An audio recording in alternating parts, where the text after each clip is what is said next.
We're ready to rock and roll. That's a red flashlight. We're rocking and rolling. Yeah. It's been 3 weeks. Yeah, something like You've had a grumpy time. that. Today, definitely. Today, everything just seems to be trying to screw me. Yeah. Which is really strange because I actually got quite a lot done. I don't know, things were just trying to screw me. Yeah, interesting. And the big way out of that was really funny. Because not that I've actually posted up on any of the things since last Tuesday, I now have, well, the house has a small, I call it small, it's not that small, skipper. He's a small skipper. Small skipper. He's a collie German Shepherd cross, so he is all fluff. Right, so you've got a dog. Got a dog. Brilliant. How and why did you get a dog? Kind of wanted one for a long time anyway, as I've shown like picture and other housemates wanted a dog, and then kind of just happened quite quickly as well. Is it your dog or the house's dog? It's technically on paper it's between mine and one of the housemates, of them too. Right. It's the house's responsibility, but that's it. Not at this point in time. Is it a giddy kipper?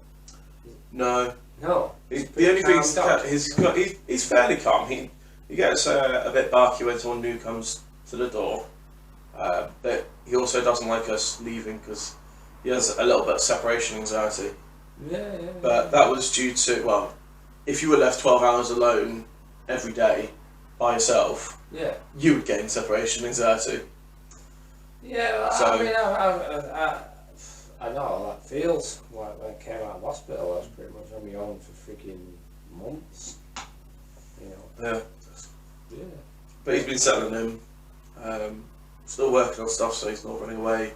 Without his lead. But we're getting there because he needs a little bit of training when we're just getting him used to everything. Yeah, man. Yeah. No, it was the thing today that was just before actually I came over. And I went, right, I'll go out just before podcast in town just to like chill out and get out of the house. So I haven't been out this weekend, but I haven't gone out this weekend. And thought, I'll go to the pub and just relax, see what happens. That didn't go as well as planned. Almost no one there apart from an alcoholic who was talking absolute crap, and it's like, and then I realised that I had to. Was he an alcoholic or was he just hammered out of his face? No, an actual alcoholic. Okay, cool. And do I know him? No. Just some random nut. Yeah. And essentially then I had to go back home. It wasn't my original plan to walk Skipper tonight, it was maybe a different housemate, and then whatever plans things on, went back to walk Skipper instead of staying the extra hour before the podcast and catching up over here. So went home, sorted out Skipper, sorted out a couple of other things, and then took Skipper out for a walk. Then it starts to rain. During this time, during my walk, I'm listening to Alan Watts because I've got Out of Your Mind. Yeah. Listen to that one. And then I just realised as the rain was pouring down, it's like, yeah, all the things that you're moaning about and everything else, just like, just gone. There's like, I've got Skipper right in front of me, who is literally going around and loves everything he's looking at. Yeah. And it really touches me inside. You can hear it. I'm just like I was thinking there, I was like, I was out there in the rain, there wasn't that many other people out there. It was only rained once I stopped, was out there, so I was just wearing my hoodie rather than the raincoat. And I was just going, that was it, and it's that snap again. And I really can't remember if I told you this or did this revelation happen to me during these last couple of weeks, and something really clicked in my head, and it's a little bit of the N+1. But it's not, and it's all a combination. I think this is something that's really kind of clicked in my head, you know, that whole idea of what is it, and what is the actual thing that you are after, and everything else in it. And it came out from a really strange situation, but then it clicked in my head, and we've all probably felt this and never really put our finger on it. And this is going to be a really bad explanation because I've never really been able to explain this feeling in any sort of small current terms. So let's set a scenario, right? And in the scenario itself, this one when it started to click my head, this one that I remember it was actually my housemate. she was singing. She was drunk, but she was singing outside.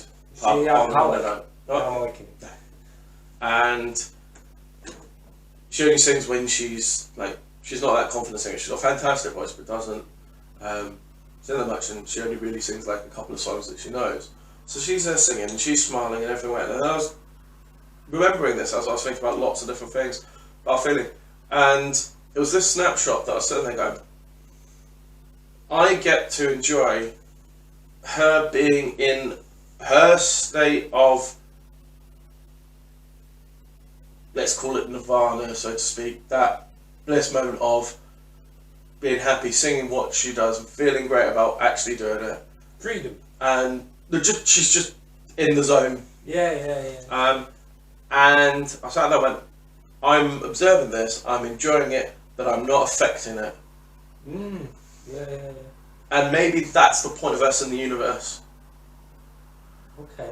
Because if you think about the universe, we've got all these different things put together, but apart from us as living organisms, to actually experience and feel stuff, and not actually just feel things, because those are just a process of reactions, but actually then to observe that feeling and being present in that feeling.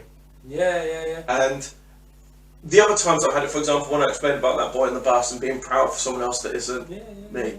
When you go see someone who ended up doing something fantastic, and it's that moment of seeing them in their zone, in that place of, yes, well done. And yeah, there are the bad times when you can see this, when someone's in that pure state of rage or anything else, going, I'm not part of this, but now I can observe it, I can now see it, and I can feel it, and it's like, that's really what about, because my happiness can be ruined by me. Do you want a full circle moment? Go on. Back to our first video, we had a discussion about the word love. So what you're describing there, I would describe as acceptance. You're accepting what you're seeing freely, without judgment.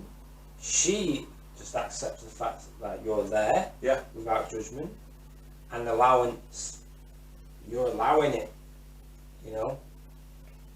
You're allowing her, and she's allowing you, you know. Acceptance and allowance is happening there, and you know, it is just a better word than love. I think it's used in tandem. Yeah, well, it is the same word. Yeah. But you use the word love, you kind of don't have an image or an action to put to it. It's hard to put that to, but the word acceptance, you can imagine the word acceptance a lot quicker, easier, it's accessible. I agree that there is the difference between love and acceptance. Because, like I said, I still like the lovers that I would sacrifice anything for, or willing to sacrifice for. I think that's an important aspect, and that's the difference of acceptance. Acceptance is dealing with the snow coming in, sacrifice is you putting out. So I think acceptance that way, love out, input, output, maybe. Oh, okay. Yeah. But the fun thing is, once I started realising that, and I just snapped, and I just sat back and went, that's it. I literally just went like, that clicked. It might not be for everyone, doesn't matter, but it clicked for me. And that was the point. And then what was great is, I then started to see it around me.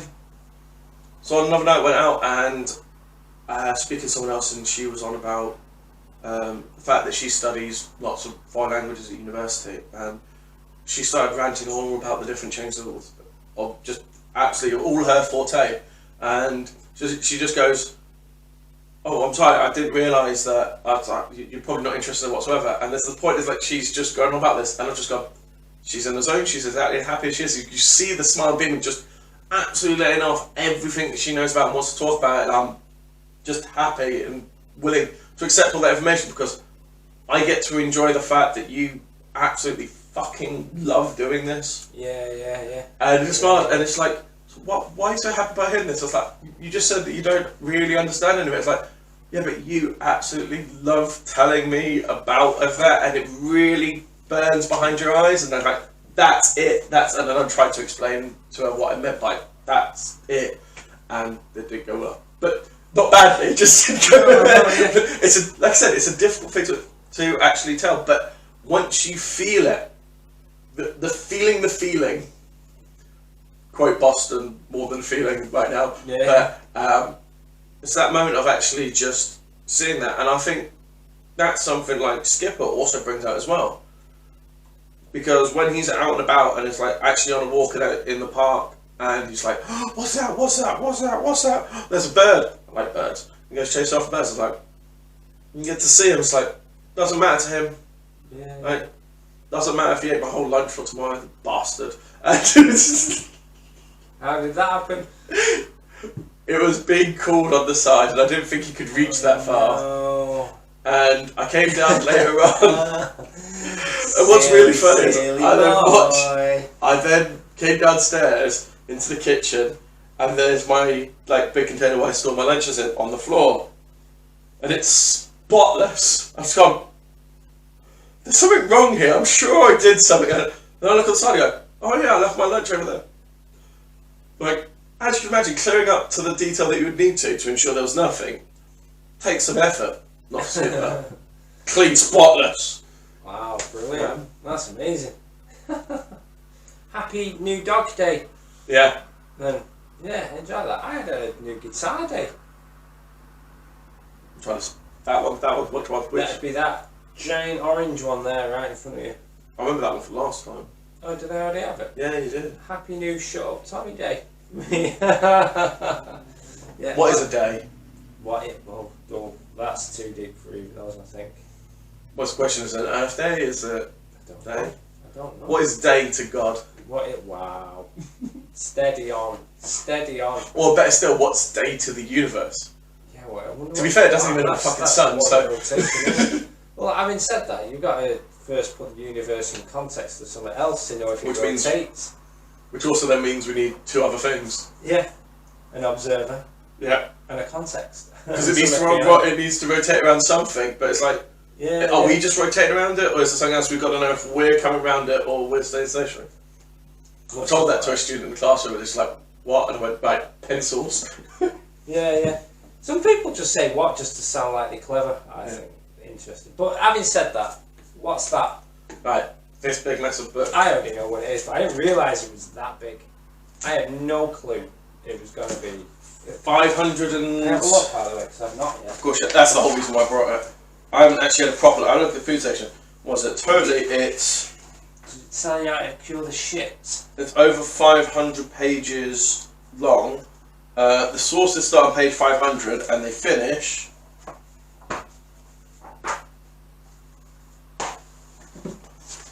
The sources? Those are the sources, the scientific sources. In the reference section. Wow. The reference section is close to about, what's that, 50 pages? Wow. So, the Biohacker's Handbook. Who's written it? 3 Swedish blokes on the side. I think that's Swedish, Dutch or something. Severi Arena Helmetoja. And they only recently got it, released it in English, and I went, right, buying it. Yeah, I need to get a copy. Biohacking's come really interesting to me. That's what I've been trying to do for the last 3 years, mate. Yeah. As you know. And I've already been called a nut as well. I tell you what, people who want to let them, so what? Because, when you live the experience like I've done, people are like, alright, so you had a major fucking life experience, why don't you take drugs? Well, because I don't have to. Well, how don't you have to? Because I educated myself.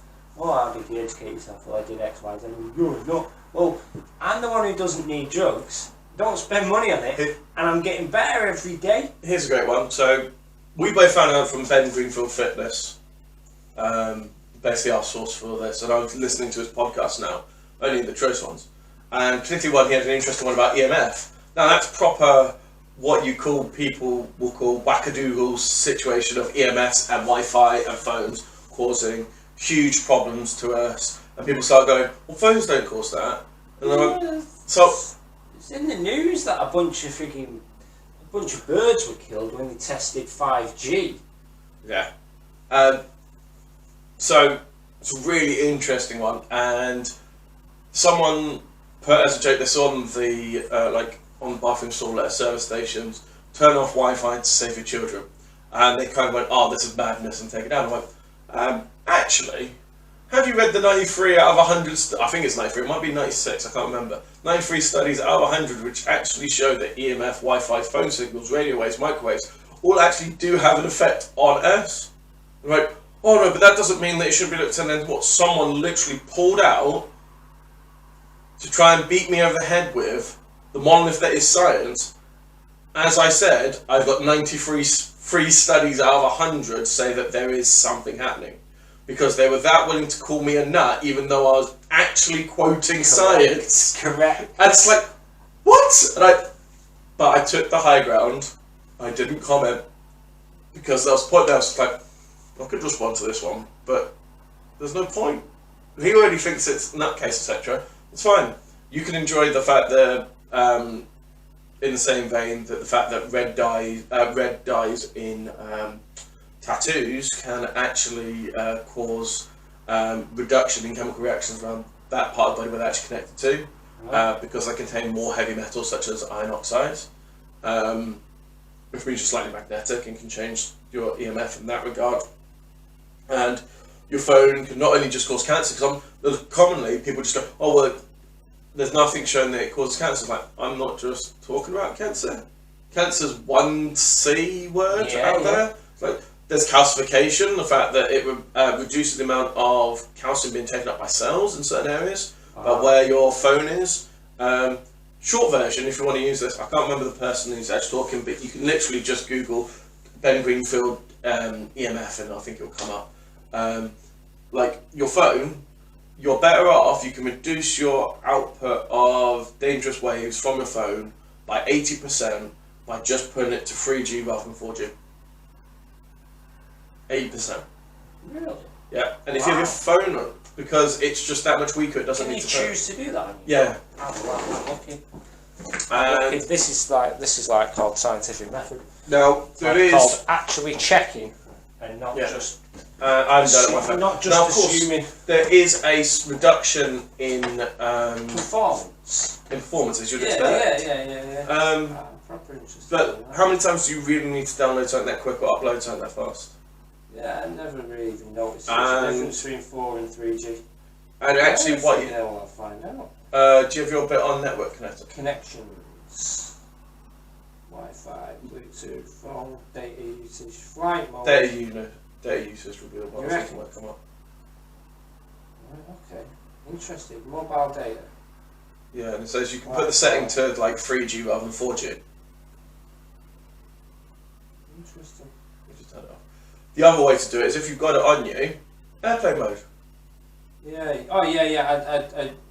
I like to say I'd use that when I was sleeping, but one of the other things that you've also got, is even at the FDA in America have even said that to actually use the mobile phone, it should be 15 millimeters away from your actual part of your body.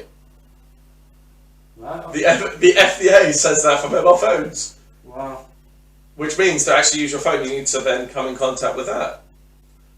I tell you what, right? Here's one thing. My joints get worse and stiffer when I use a mobile phone, and the tip of my finger starts to burn.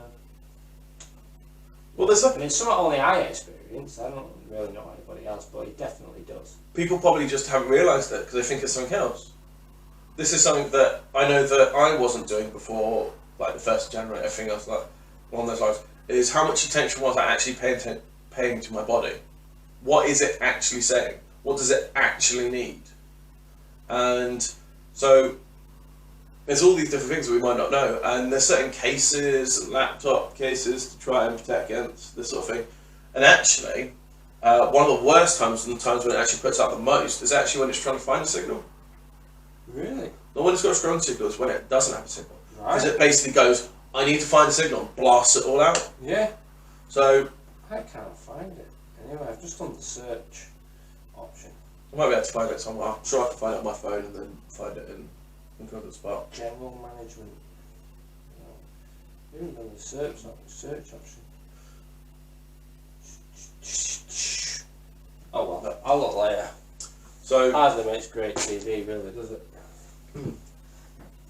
Right, very nice. Yeah. Exercise, work, nutrition, mind, and sleep. I literally could sit here and go through a lot of it. yeah, and it's really, really well produced as well. The book looks fantastic. The diagrams. I tell you what. It's well worth the money. It was close to about 50 quid, but I picked it up and just went, quality. You know, you talk about the power of the universe giving you exactly what you need. I've just opened this at a random page. I've never looked through it before.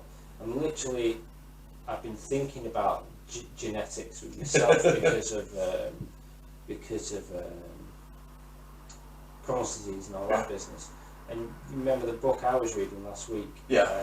By Dr. Stephen R. Gundry. Yeah. He talks about how particular foods switch on and off your genes.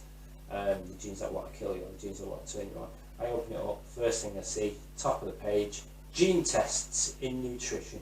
It's the ripples in the universe.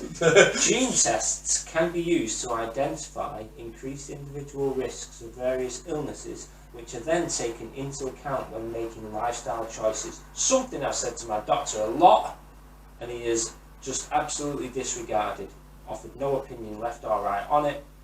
It is important to understand that your lifestyle, including your diet, controls the function of your genes. Not all genes are constantly active. Epigenetics, something I brought up not so long ago, the activation or deactivation of genes by factors external to the genome, such as food and thought, by the way, and then can be perceived, for example, cortisol has a big effect. Absolutely, can be perceived, for example, in the increased or decreased function of certain genes due to environmental factors such as diet. I feel like I should have a crying head on me now.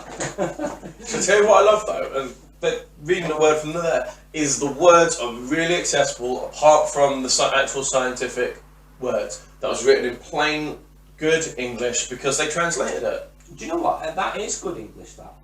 Someone's put some work into this, haven't they? It's the quality of it is... So what's this?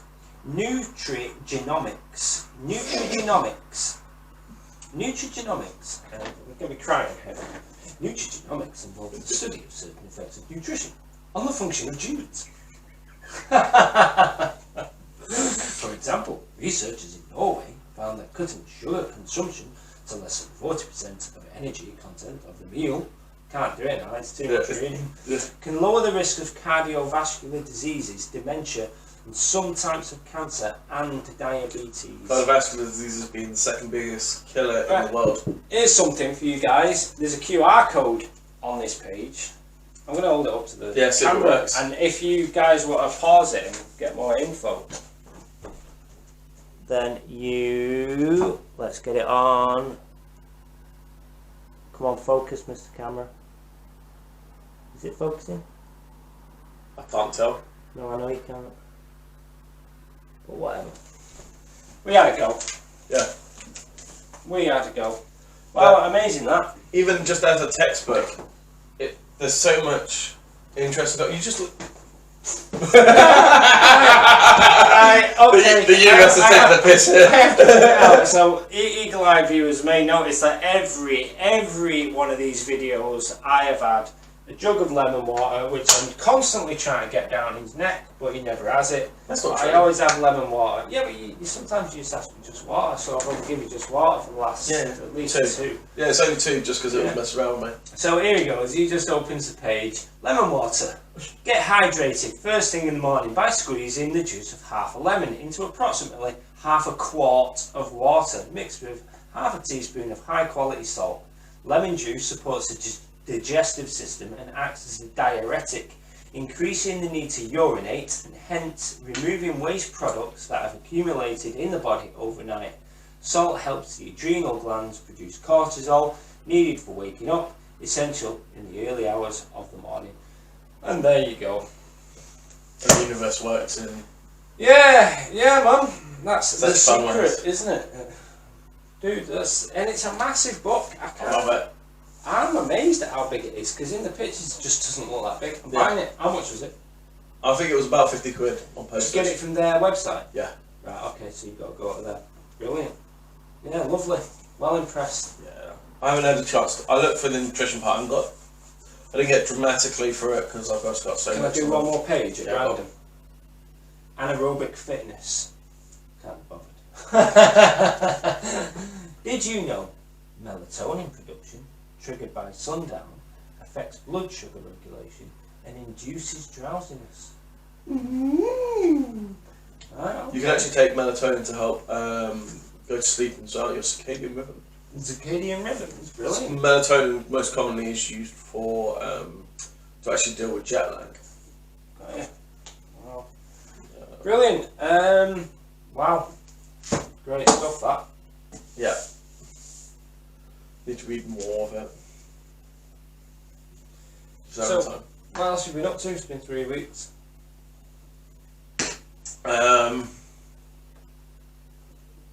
Cool. There's been a lot of worry about the amount of people getting stabbed around my neck of the woods. Why? Because they're getting stabbed? No, because it's young kids and okay. in places now where I grew up and where I used to live, and like there's also been a machete attack in a school that some of my friends went to by a student who was only 14 years old. Yeah.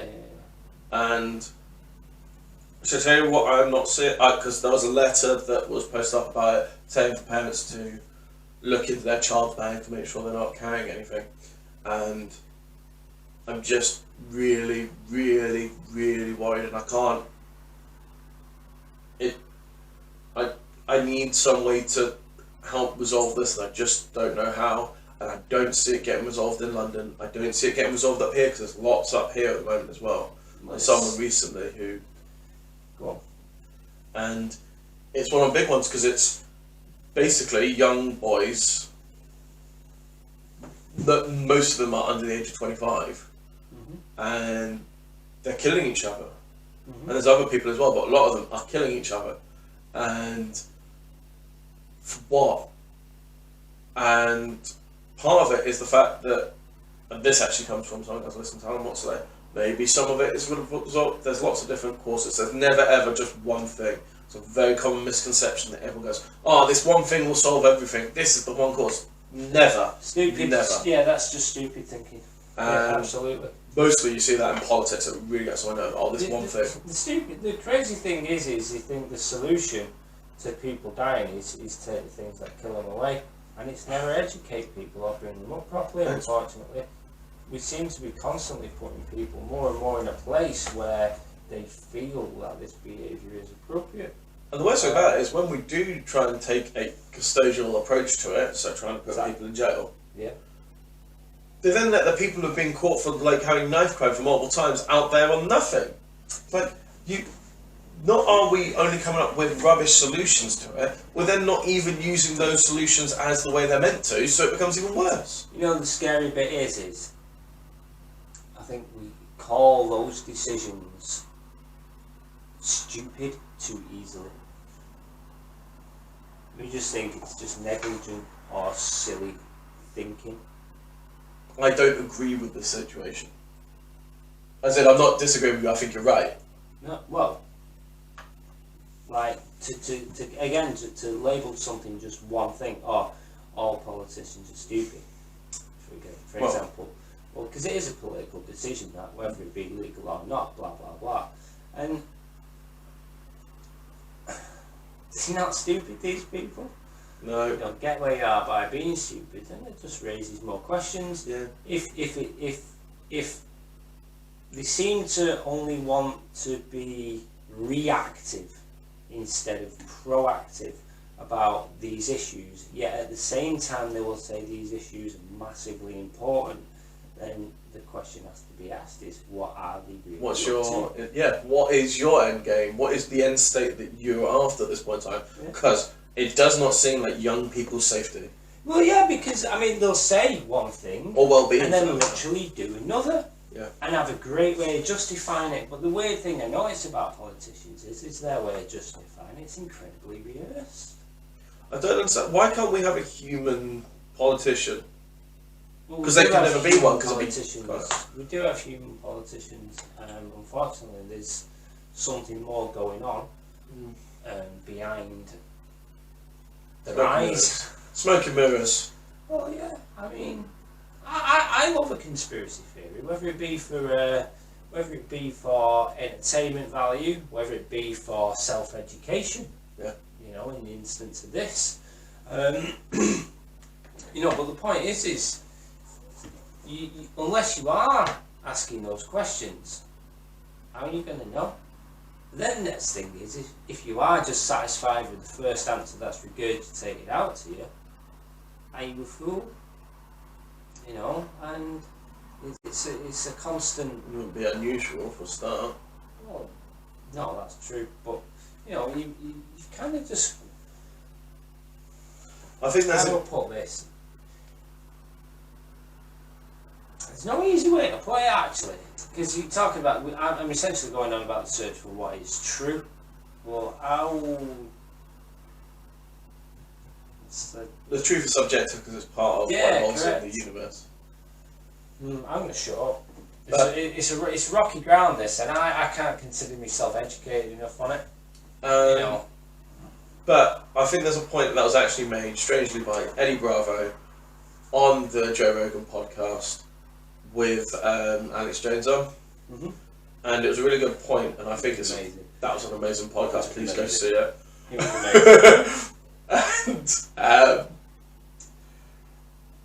so I'm just remembering bits of it now, but the point that needs to be made there, and it was a really good point, is you can only say that all conspiracy theories are mad and wrong and all this sort of thing if you have none yourself. Okay. Because if one of your conspiracy theories, let's take a classic old example that, did we land on the moon? Or did the Americans land in 1969? Did Buzz Aldrin, Armstrong, and the poor one who was left in the orbiter, and I want to say his name was Mark or Mike. I don't know. See, that's even the worst thing about it. Google it if you want. No, we'll let him. Someone else can tell us in the comment section below. Okay, yeah, I see what you did there. Maybe Dave was here, you know. Yeah, we need to get him at some point. But if we take that and you go, oh well, is that some possibility that didn't happen? How's that different from the fact that it might be using radio waves to change our emotions? Yeah, well, yeah, given that our brains are made of theta, beta, gamma and alpha waves. What about if they actually lose low intensity frequencies that cause us into a more heightened state of cortisol release and make us more stressed? Yeah, absolutely. Which is true, by the way. Everyone probably have heard of the brown note. Yeah. Which is you go low enough frequency that we can't hear, so it's not ultrasonic, it's subsonic. Mm-hmm. And basically, which is a stupid term anyway, because it's still there. It's a low E flat, I think it is. Or F. And basically then that will make you void your bowels sometimes. That's what Eddie Van Halen was looking for in the 70s. They called it the brown sound. The sound that essentially when you play it, you just shat your pants. But it's actually meant to be one of these things that we hear in growls that actually make us scared. It's that low rumble. It's why certain things scare us more than they should. It's that low rumble. And they've actually used it in cinema as well. Yeah. There are some horror movies that have used low, but basically it increases in volume as it gets close, which helps build up that anticipation to the jump scare. That's cool. And like, why couldn't that be used? Because what? Because we can't hear it, we can detect it, we can feel its effect. Yeah. That doesn't mean you can cognitively identify it. Might be a subconscious part. But you could call me a complete utter madman for saying that. But it's actually not a far out conspiracy theory. If you actually sit there and go, well, actually, yeah, it could be. Just make us more stressed, make us more knee-jerk reaction, because we've seen a lot of it recently. Yeah. Everyone loves it. It's like everyone's got. Well, it is a simple idea. You wake up in the morning, you look at Facebook, you immediately put yourself in a reactionary state instead of an observational state. Yeah. You know, and you think, well, I'm just observing Facebook. Well, you think you are, but you haven't gone just to absorb it. You go on and you look and you react to the political blogs that are being shared, or the posts about Brexit, or the posts about Knife Man, or the posts about somebody's shitty day, or the post from the person you think is a dickhead, or whatever it is. You actually... You and then you dive straight in a reaction, or maybe you don't. Or not. But either way is you start creating this habit of reacting and judging. Yeah. you know, and that just in itself is a known it's a known property of our lifestyle. Why aren't we educated on that idea? Why aren't you educated on it's the results that manifest in your life? Like you become more arrogant. Yeah. Self-centered and and complaining and well, does that create a good vibe to the person sat next to you, or your family, or your mates? Or well, no, it doesn't. It kind of makes them the same thing, or your health. And off you go, spiral down, and you think it's just it's the world, innit? Or that's just me, innit? Or that's just the way things are, and it's never anyone's fault other than your own. And you just don't see it. Sometimes you just need to detach from everything, realise what is actually going on, and laugh about it. Yeah. Well, this kind of partly why I wanted to bring it up, and it's beautiful that I did, because this is like you and what you've been going through, especially with the things you've been sharing on Facebook over the last few weeks, because I do keep an eye. But it's why I asked you how your week's gone, not just your day, because again, you know, there's been a few things you look like you've been getting frustrated, but what can you do about any of it? Other than better yourself, and well, this is more for the other people. Yeah. What can you do about it other than make yourself better, you know, and educate yourself more in yourself and in others, and judge less and accept more. Accept the fact that these things are there. It doesn't mean doing nothing about it, you know. Yeah. But you've got to look to yourself for the answer. I'm only kind of frustrated about it because I want to help. And and I know that kind of goes against sort of like change yourself, change your universe by changing yourself. But at the same time, it is the only way. And the surest way. But at the same time, I'm trying to find out what is the secret of, maybe not the secret's the wrong term, because it's not a secret. Most of the things that you find out in real life are actually out there in the open, you just haven't seen it yet. But it's that way of like, I'm currently at this point in time where I'm still wondering, what's my new path? Because I don't know where I'm going at this point in time. Not in a bad way, I still haven't put on myself what is my most effective direction at this point in time. And this sort of the knife crime and all this well-being of people, and I really do care about young people. I really truly worry for them. Not so much that it makes me unwell or full on that, I'm just going, there's so many that I can have an effect. Over 12,000 in 5 years, and roughly. But is there a way I could do more? And how?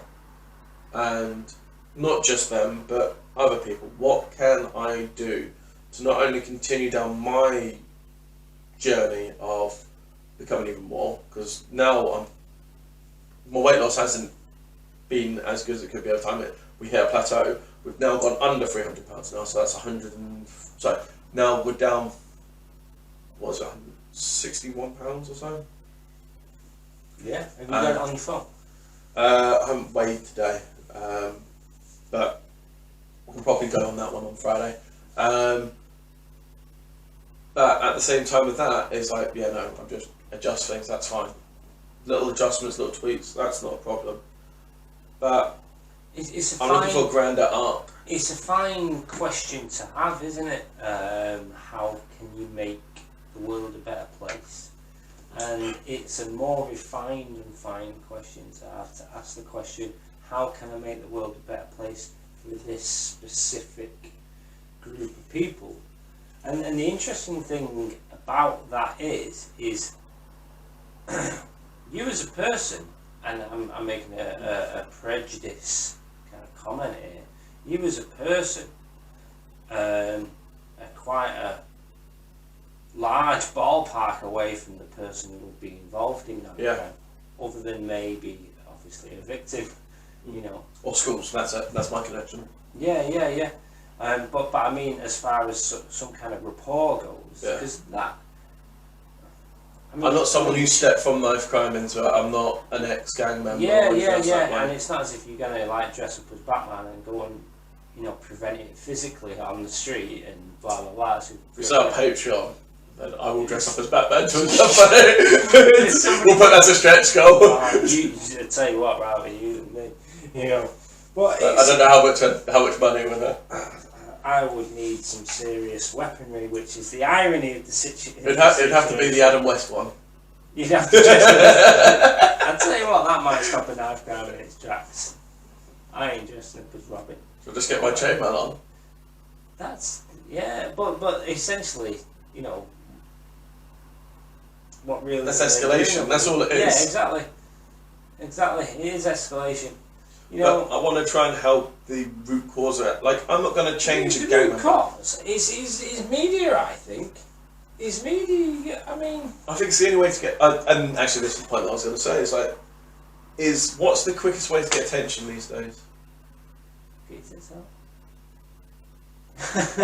Gang members are most commonly male, and people doing stabbings and victims most commonly male.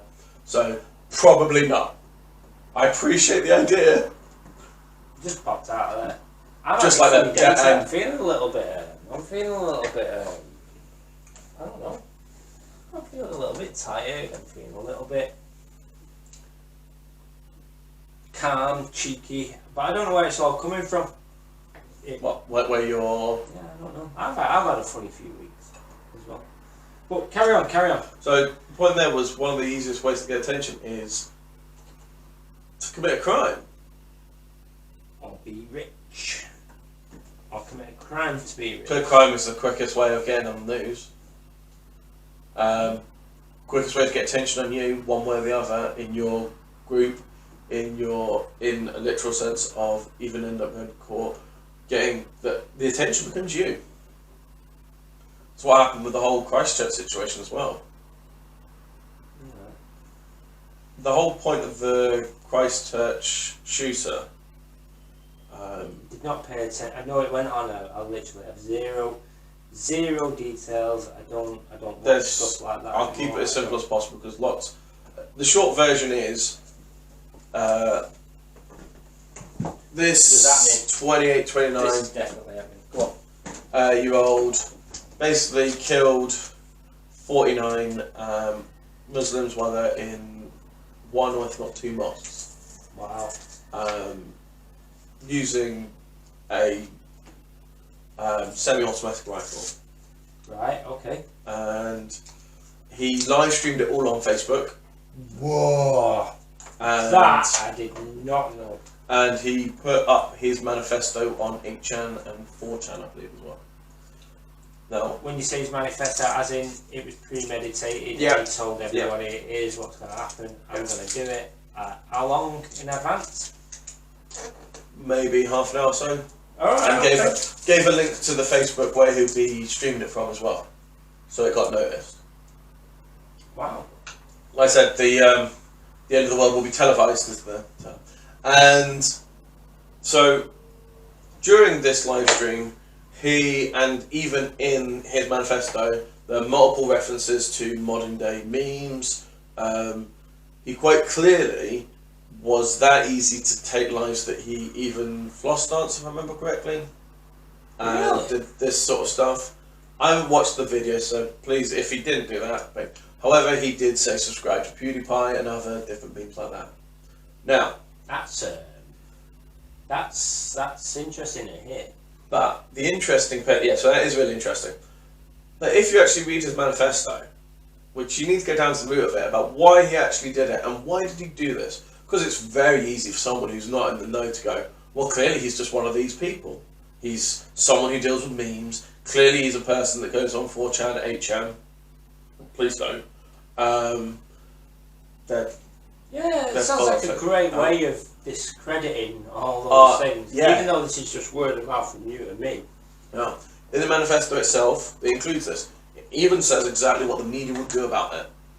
And they're doing exactly that. Even said what New Zealand Prime Minister, etc. would do about it. What are they doing? So, in his manifesto, he said quite clearly what actually radicalised him. Which is, I believe he went to Paris and then he saw what was happening, and that's the belief of what he then thought that immigration was a major problem and it's destroying Europe, and he thought that he'd get retribution on those people now in his community rather than the people who go. Well, weirdly, it's not necessarily immigrants that allow immigration. No. Strangely not. Not that immigration but is then, the problem. But then we're not looking at that actual, like, that would be then put on him to actually solve that situation. That sort of person isn't going to do that. And so that was his actual explanation in the manifesto. Also, the manifesto includes a whole bunch of other things as well, set up to be memes, and also where you can see him rambling about nonsense to just get attention, and if it gets spread out, cause major things to occur. And he said the results of this will basically be, well, instantly there's going to be an attack of the right wing, because he brought up Trump and Candace Owens. Yeah. Now, what has Trump got to do with Christchurch in New Zealand about Muslims, apart from the fact he had the Muslim immigration ban? Nothing. But the media's going to run with it. Candace Owens. She is a African American conservative, part of Turning Point USA. Very eloquent, very good speaker. But she annoys the hell out of the alt-right because, well, she's clearly not white, is she? And all these other situations, and she annoys the left as well because there's a major problem with the left thinking, certainly in America, where they've got to think up one way. Yeah, go on. Delicious. And so this was all set up in this regard. And he also said that he wants to ban the machine guns. So, wow. What has happened from this? The media, I'll make it easy, New Zealand is now in the process of banning military automatic, semi-automatic weapons. Particularly, and the PM actually said, specifically the ones used in the attack. Right, so the big black scary guns is essentially what she said. And the whole situation. Guns, though. The problem isn't guns. As we can say with the knife crime in anywhere without guns. Right? It just changed its forte. Right? I'd like to point out, did not include banning shotguns, did not include banning lever action rifles, which if you've ever seen any like fast speed lever action rifles, in 2.5 seconds they can shoot 13 rounds. That 13th round is loaded manually and they shoot it in 2.5 seconds. Right? You'd thought that was a machine gun. Doesn't include slam firing shotguns. And slam firing shotguns is you basically hold the trigger and every time you pump the shotgun it just fires a shell out. Doesn't include any of those. Doesn't include explosives. Doesn't include anything else. Like, what's the purpose? All that you said is terrorism works. Because that was in his manifesto. That was his intention. For him to get people to say terrorism works? No, to get the guns banned. Right. Right. Wow. He got retribution on people that had no effect. But what so is it? Almost like, for those that believe that certain anti-rifle false flags appear, is that he's creating his own false flag and then admitting it openly. Because he's making it super easy to make a false flag. Because everyone's jumping through his hoops that he set up. Because it's obvious that you'd do it. Like, none of them want to say his name. Ironically, the only reason why I know his name is from the BBC. Is he dead now? No. Alright, okay. Which is uncommon. This is why he wasn't a traditional, like, you'd call it school shooter in that regard. Had no intention of killing himself. But then what did he do in court? He made the white power symbol. Which I'd like to point out is the OK symbol. Is but it? that way, yeah. That way is a white power symbol, so we're getting kicked off YouTube. Yeah, where did that come from? That's a game! That's a joke! Oh yeah, that one. Which I'd like to point out, that got some police officers in trouble in America. Because they were doing that game and they said they were doing the white power symbol. No! And who started that? No. 4chan and 8chan. Wow. Because people are that gullible because it's gone down to the state where we don't know what's real or not. The last one. No, you can have it. And everyone's jumped through this hoop. And then all the people are saying, you've not read the manifesto at all and not understand this person at all. Just go, look, you are dancing to his tune. This is exactly what he wanted. He wants his face to be blurred out, okay? Because some people blurred out his face and blurred out the fact that he made the OK sign. Because now that's news. That's now a big thing that you can run with. And guess what? People on the right who are now going to be attacked by this, because he's now a white supremacist, because he's now instantly white supremacist because he attacked Muslims in a mosque, must be a white supremacist. So therefore, anyone who's conservative across... But he isn't. He's not, no. He's just making a point. He was an eco-fascist, according to him. An eco-fascist? Yeah. Okay, interesting. And then you can... I'm sure someone can tell me about the fact that fascism is right-wing. I'm not going to go down that political debate where it's horseshoe politics. But, nonetheless, in this whole situation, all you get is the pushback will now be on anyone conservative. Trump, Candace Owens, I believe Kate Hopkins was included in that one. I believe that all these people that think Tommy Robinson, okay, and I'm not even going to talk about their individual thing parts at all, right? Because it doesn't matter. Like he quoted Andrew Breivik and other people who had some of as influences on him, and like these people he's linked into it by quoting their name, like PewDiePie, for example. Okay, not a racist, not done anything in that regard. But that guy's had some stick that's been fake in the past, hasn't it? Yep, and now he's had it now thrown him because now the media can attack it again, which is the intention. Yeah. To then attack the right from it, because guess what? Then the Conservatives, the right, and anyone on that line, or for some reason I'm included in this, even though I'm a libertarian, because I'm not far left in any sort of regard. I'm now somehow included in this evil bunch, and guess what happens? People get upset. No, you don't. I'm not, but people want to. I've been called it a number of times. Really? Yeah, wow. By socialists, etc. Interesting. Because they don't understand the meaning of left and right. But sorry, that was a bit of a snide comment. It is a question. Does this guy who predicted that all the media would react in this way from his terrible actions? Yeah. Did he mention anything about how the people would react to the media from his terrible actions? I believe he went into the case that now the Conservative side, the right-wing side, will now of course then have to stand up. Regardless of that, just blanket the people.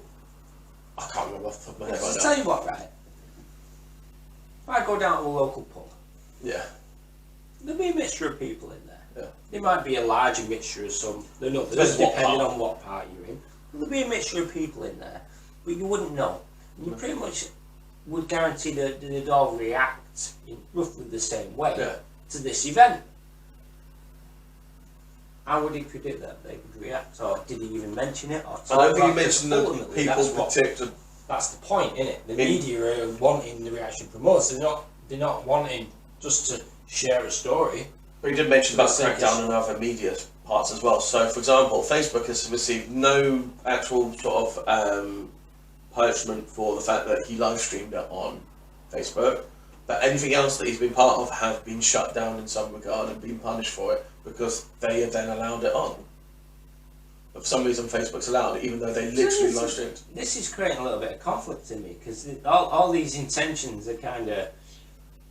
He's gone about this horrific act to uncover the manipulation. Yeah. That essentially we're under. Yep. He's gone through this horrific act to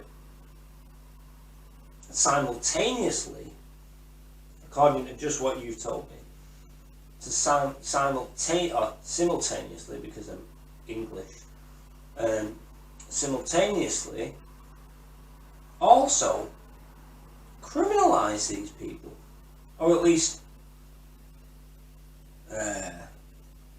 destabilise the whole situation. Destabilise is a good term, but literally just to give them a bad reputation in the eyes of the people. That's essentially what I'm getting from this, and that seems very strange to me. Why would you try and prove that these things are happening if you didn't want to keep them? Or sorry, if you wanted to keep them. It's not. Yeah. I'm not right. There's lots of questions to be asked to this person about what is actually going on. Yeah, well, do you know, and it's easy to sit here and go, who's the fucking nut, isn't it? Right. That's too easy. He's not just a nut. It's too easy. He's not just a nut. You don't create a situation like that. Remember, nut is always a seed. Yeah, it is, isn't it? And then, of course, there's the other conversations that get spun off this, which is the talk about, well, why do we only care about the guy, the fact that he's white? I don't even ask. No, but that's a conversation that has literally been happening by the fact that he's white, or the fact that then Christians are now involved, even though he was an atheist. Right. And it's just check this out. What? Check this out. You say, oh, this is being spoke about. These are the conversations being had. Blah blah. So this is the first time I've had this conversation. Yeah, I know this thing has happened. I don't know the details. I've been at the pub. I've been at work. I've been to the pub the other night. I've been around various different types of people in different social situations, and no one's talking about it. A lot of people don't want to talk about it. I mean, no one even looks like they don't want to talk about it. Not like, I didn't even get the feeling that it might come up and it might. But remember, EastEnders is on. Yes, it is. It might be on now, I don't actually know. But my point is... It probably isn't. You like UK. But that's the whole point of it. It's like, oh, let's put, I'm a celebrity, get me out of it. Yeah. Well, I think kind of the point I was trying to make there is put those glasses back on and obey. Yeah, I mean, you might think I've got blinkers on. I just different circles. Yeah, I mean, I fear and negativity is out there. That's just a fact. And fear and negativity can be tools. Whether they're intentional or unintentionally used against you. And this just sounds like a tool to be used against you. Now, generally fear and negativity, when they're used as tools against you, come through media. That's what I found. It's why I don't really pay attention to it anymore. I might share my pictures of guitars and painting, and I might share the odd frigging weird political meme because every now and again I get sucked in. And some of them are really quite funny though. Yeah, interesting, aren't they? Right. But I don't really care. Or in fact, I use that word care a lot. I don't really worry. You know, it's an Alan Watts thing again. It's like... No, I know exactly what you mean on that one, because even with your like... vibe attacks your tribe. Yeah. And if your vibe is fear and mistrust, then the only thing you'll have to rely on is fear and mistrust. And I don't want to rely on fear and mistrust. If the only things you have to rely on are lies and deceit, or if the only thing you're surrounded with is lies and deceit, or if the only things you listen to are lies and deceit, then the only things you have to rely on are lies and deceit. And I don't do that. And if I am doing, I'm pretty quick to check it and try and manage it out of myself. You know, if the only thing you ever do is complain, then the only things you have to rely on are complaints. And when you put it like that, it almost sounds dumb.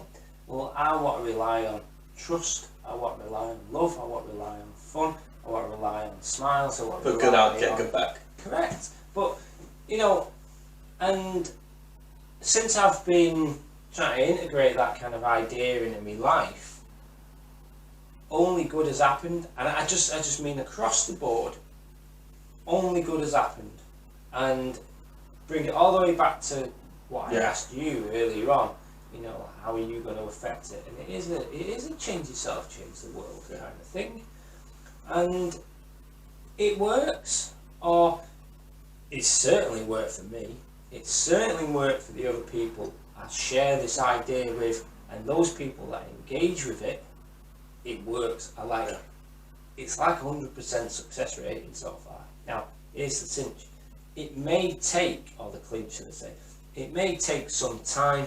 That's why I'm quick to say, work at it properly. But there's also the thing you've got to remember as well, the waves. Like I said, things go up and down. You need the good and the bad. You need the the tough and the strong and the... Do you know what, this is the three thing. Yeah.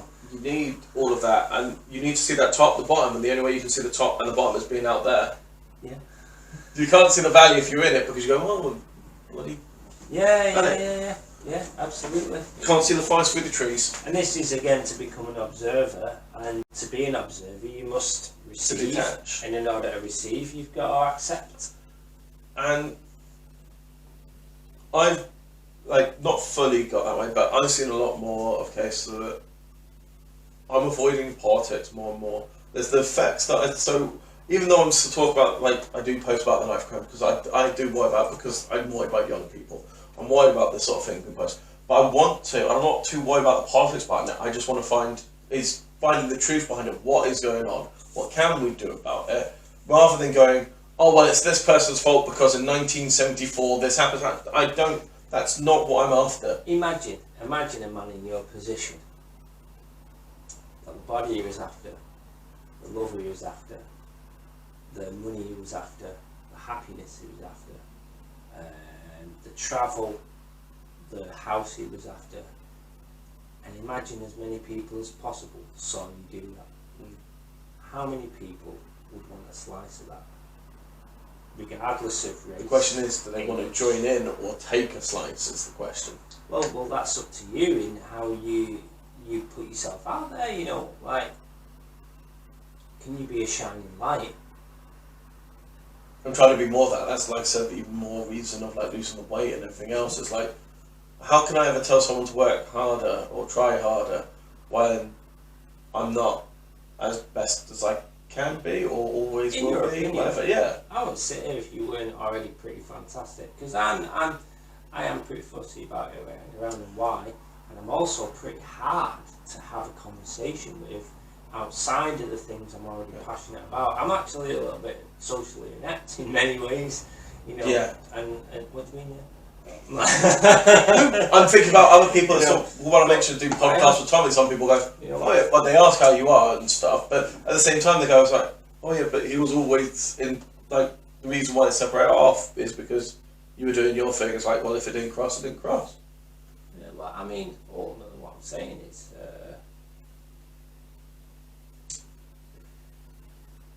what am I saying?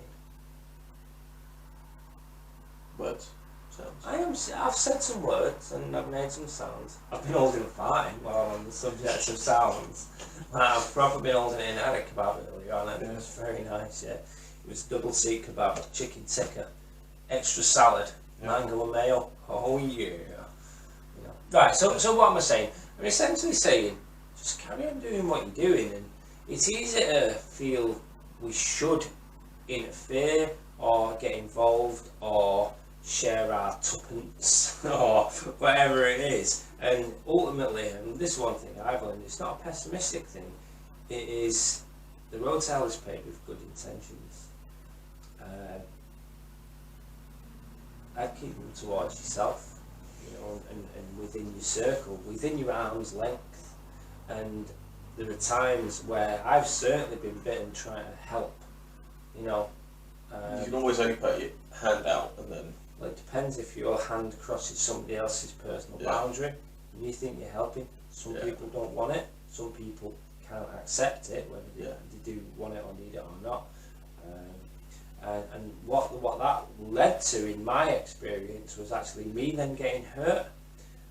Because they're not accepting your help and you really want to help, and then... Yeah. And in the end, what I started to do was just work on myself. Become more positive, become more accepting, become more observational of myself, become a little bit more loving, become calmer. And all this has took a lot of work because I'm literally trying to rewire a lot of who I am. A real quick point on that one. One of the times that I've really noticed about anything is the times when you hit a point of sadness, like today, where it's just things just aren't working out, which aren't really true because things did work out fine. It's just it feels like it doesn't, which is I keep on saying it now. I said it's just a feeling. It's like thoughts, not actually. I'm just saying this is just a feeling. It's fine. And even when I'm talking to a friend about it, I just go, oh, it's just a feeling. It's like, oh, all this is just a feeling. And I'm saying it's a feeling. It's not that it's true, it's just a feeling. But at the same time, it's from those points of time where things seem like they're falling apart, is where your brain is rebuilding itself, just like lobsters. And the fact they have to rebuild their brains when things go wrong. And that's actually part of the part where your head needs to work out what it is. So when you're actually feeling bad, it's actually those times, particularly when you go, feeling rubbish, why? And you can't come up with a decent reason. And those are the times when your brain's going, I'm rewiring what's right, what's wrong, what's good, what's bad, where are we going with this situation. Somebody shared me a great gift, you know, that it... That my relates that directly relates to what you've just said, and it was good. And this guy was talking about extreme pain management, something which I know quite a lot about. Sounds like a rubbish job.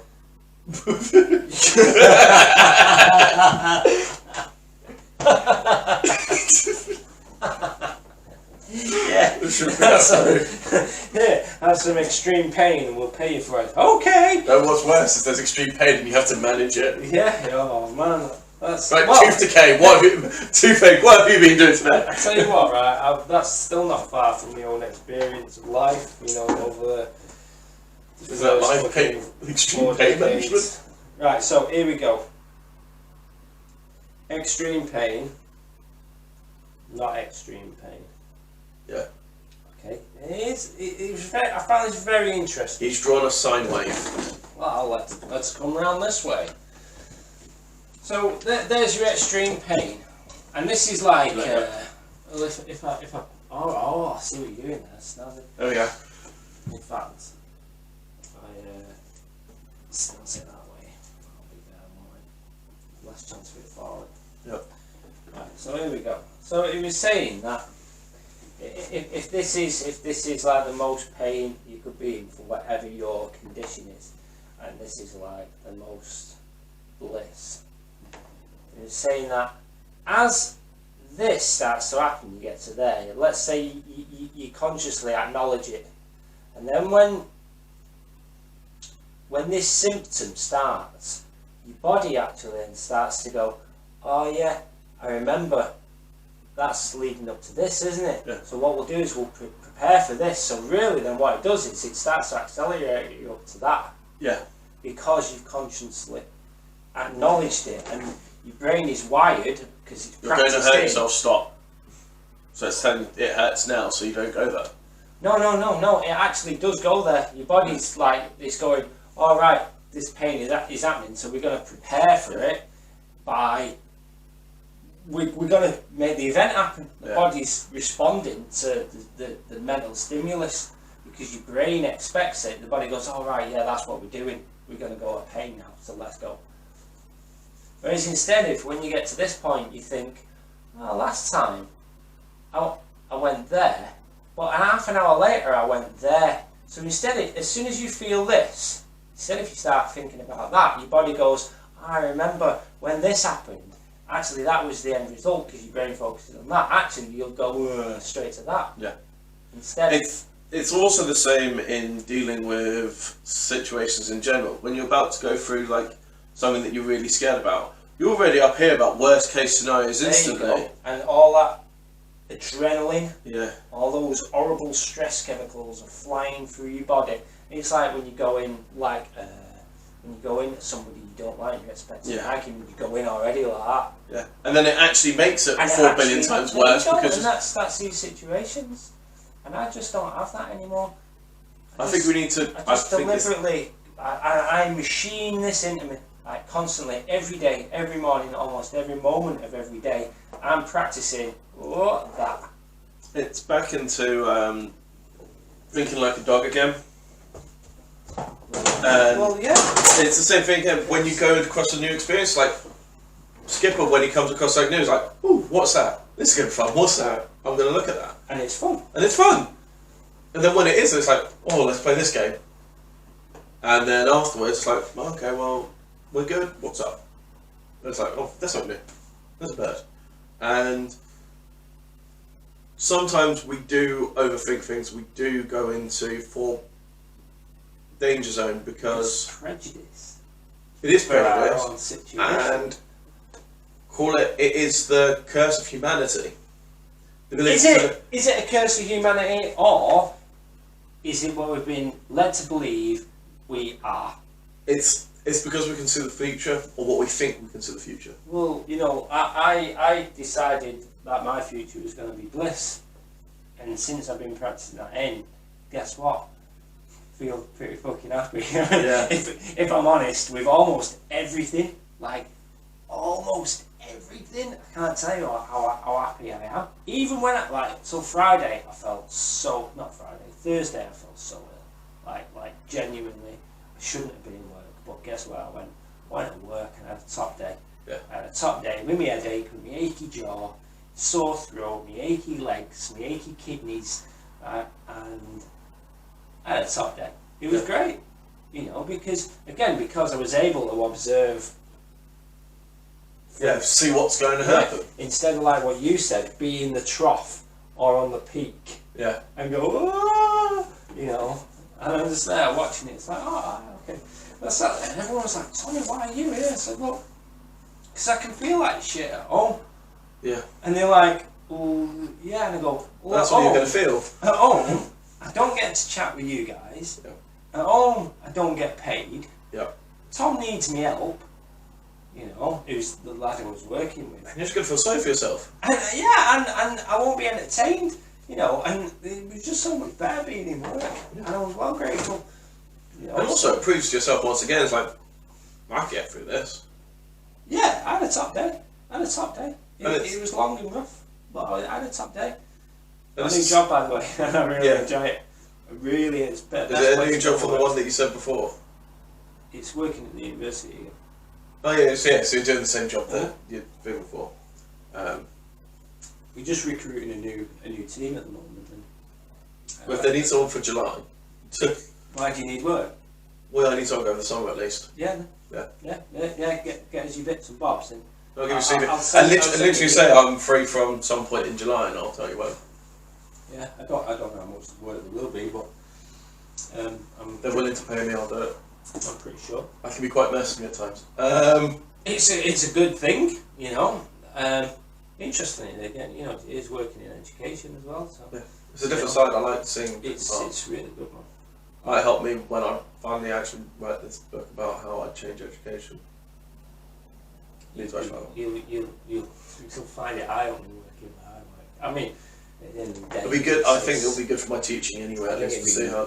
There's quite a few ex-teachers that actually work there. I mean, my boss is an ex-teacher. I work alongside another ex-teacher, both in secondary school, both pretty experienced and both respectable people, and professionals. And it's just a pleasure every day to go and work with these people. You know, I trust them.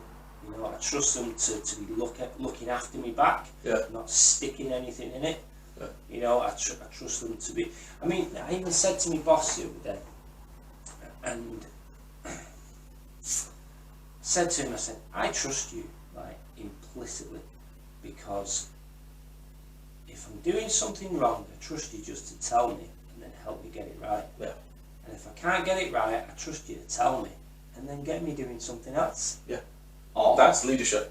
Or let me know that I can't be where I am. Yeah. And let me go. And I trust him, because I don't want to be somewhere I'm not wanted. Yeah. Do you know what I mean? And I trust him to tell me. And so basically, I've said there is, trust you to help me succeed, and I trust you to help me be where I'm not wanted, or not be where I'm not wanted. So I've just said, essentially, I trust you to keep me, and I trust you to sack me. Yeah. And I'm happy. Yeah.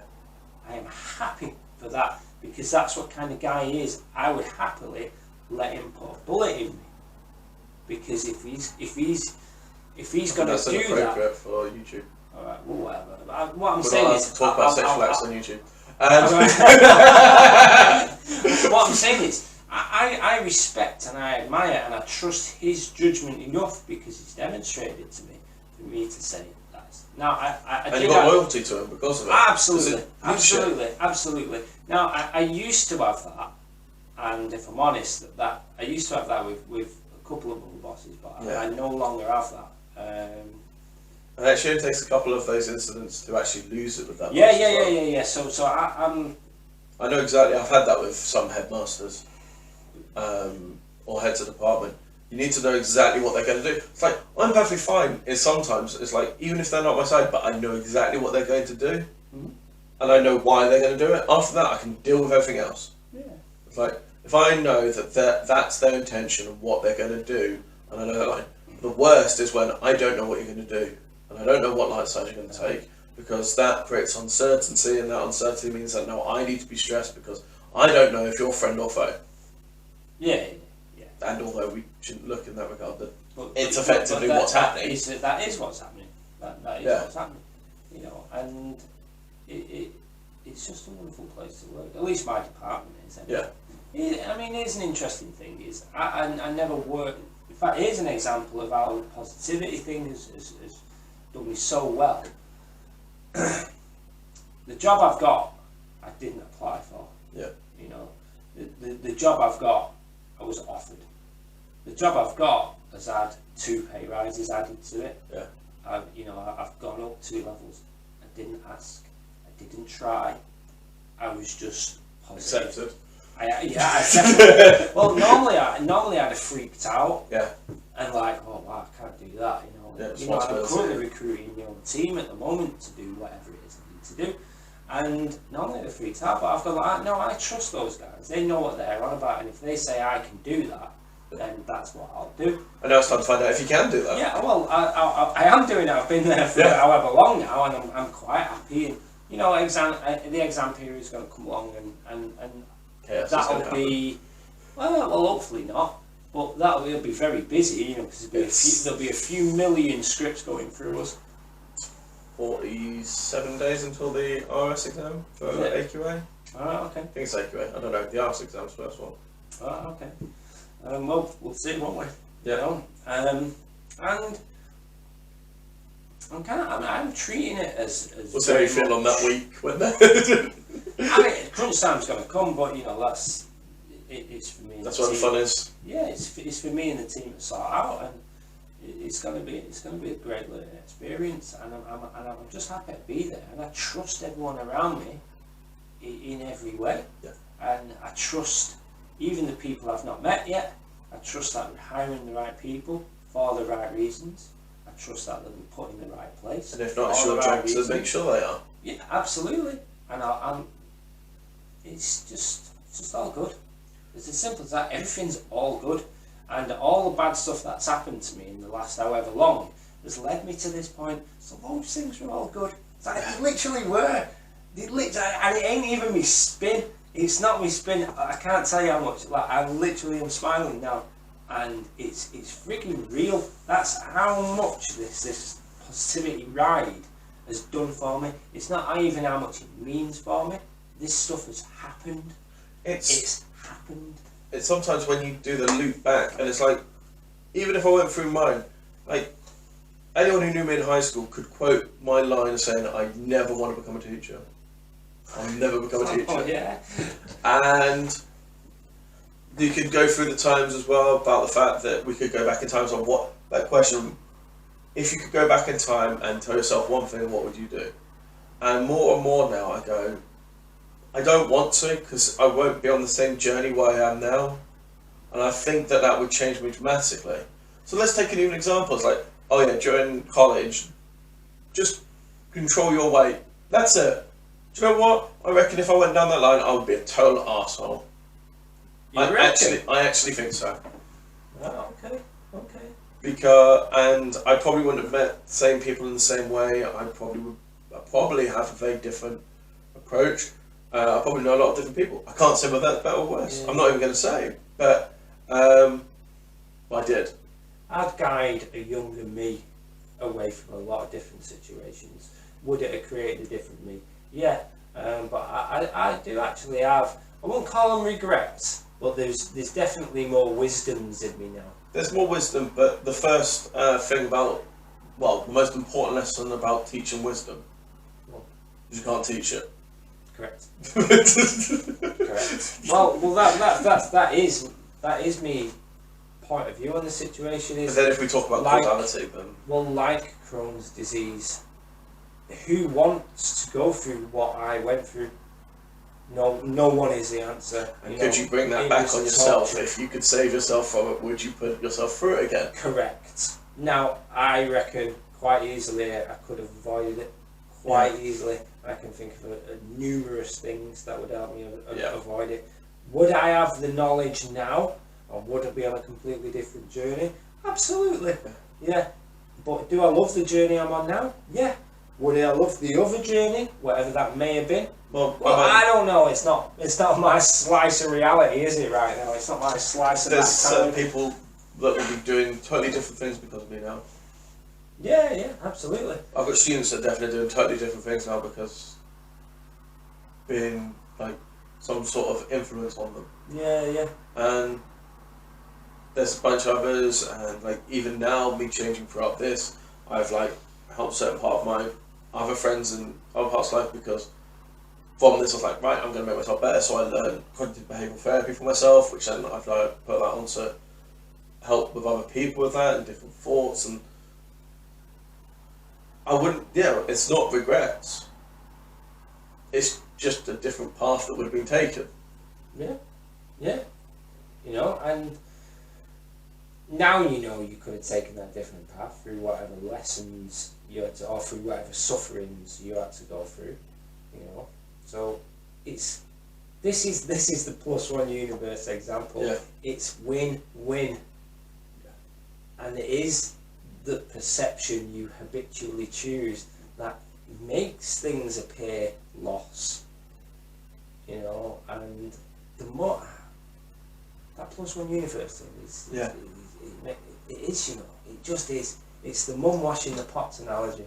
Yeah. I absolutely love that. She doesn't wash the pots for the sake of washing the pots. And if it is, then that's a +1 universe. Yeah. And if it isn't, it's because she wants nice pots. So the point isn't washing up, the point is nice pots. +1 universe. What's even the There's case of that? Like, why is she? love and But you've got to ask the question, It's like, only good. if she is just washing the pots and they don't need to be washed, well then there's the question of why has she got to the stage where she needs to wash the pots when they don't need washed? She might enjoy it.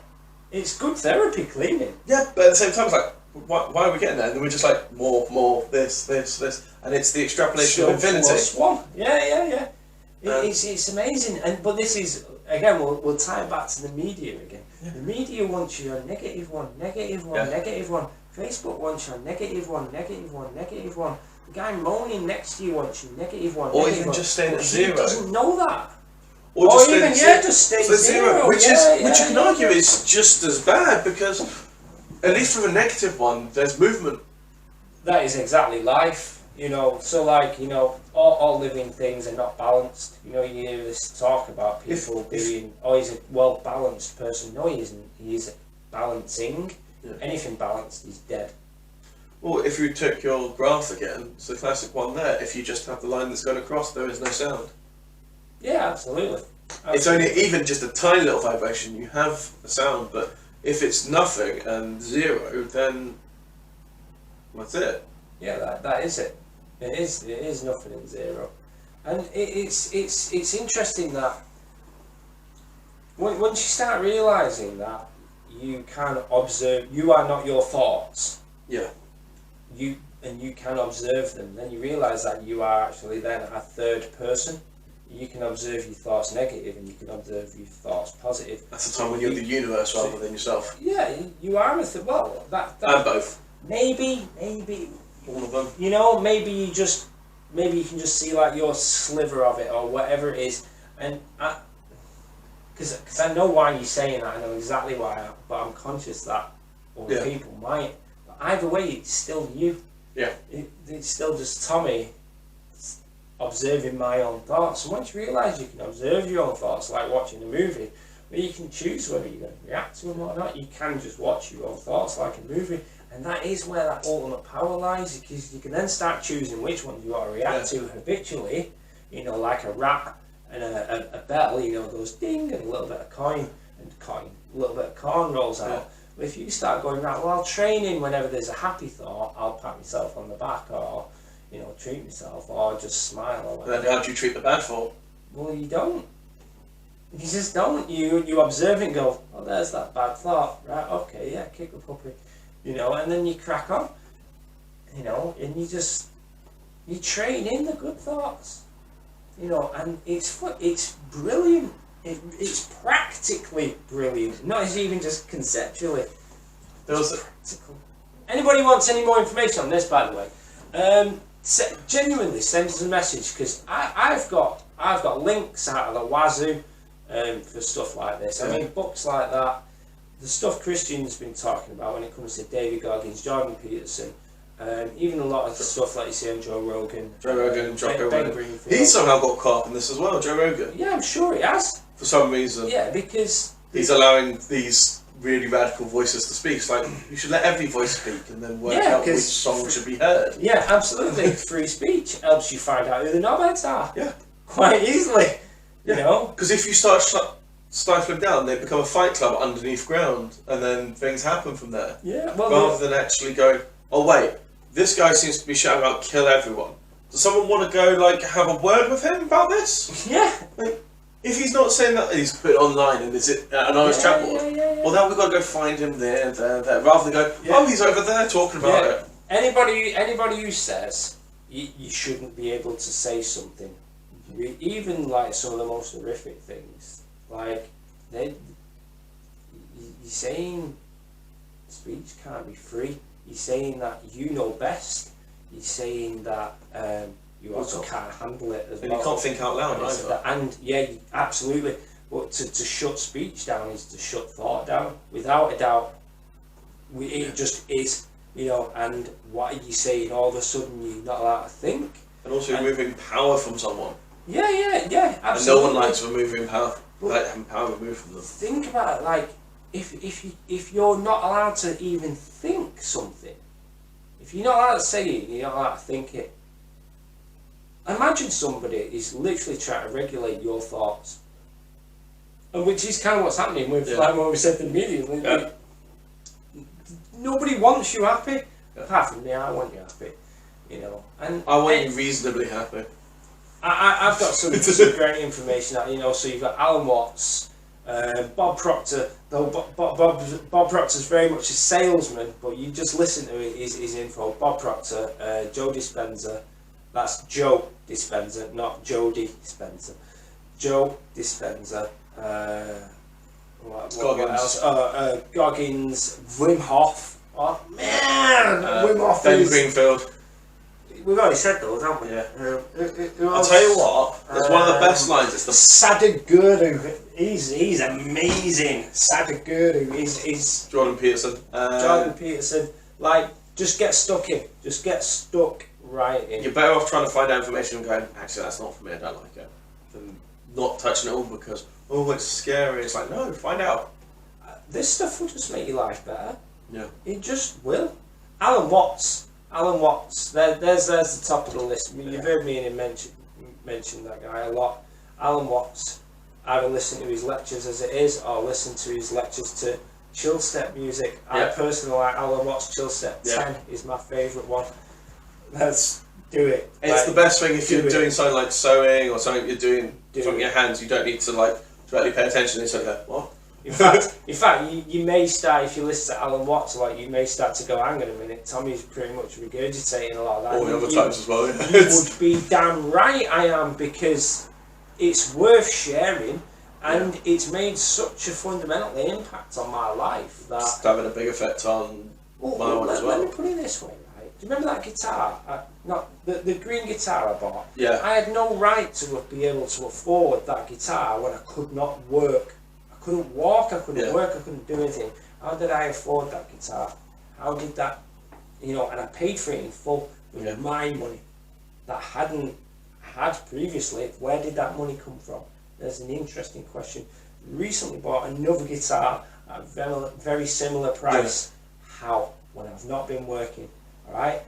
All at the same time, I've had my rent paid in advance, and I've just been given a job that, I can't tell you the amount of positives that are coming out of me just being. Have you got positive. a vision board somewhere? No, I don't. I should really have one, shouldn't I? You know, but I genuinely mean it. I genuinely mean it. And the only way to prove me wrong, sorry, Christian, the only way to prove me wrong that all this is bull coming out of my mouth is for you to try it with all your might.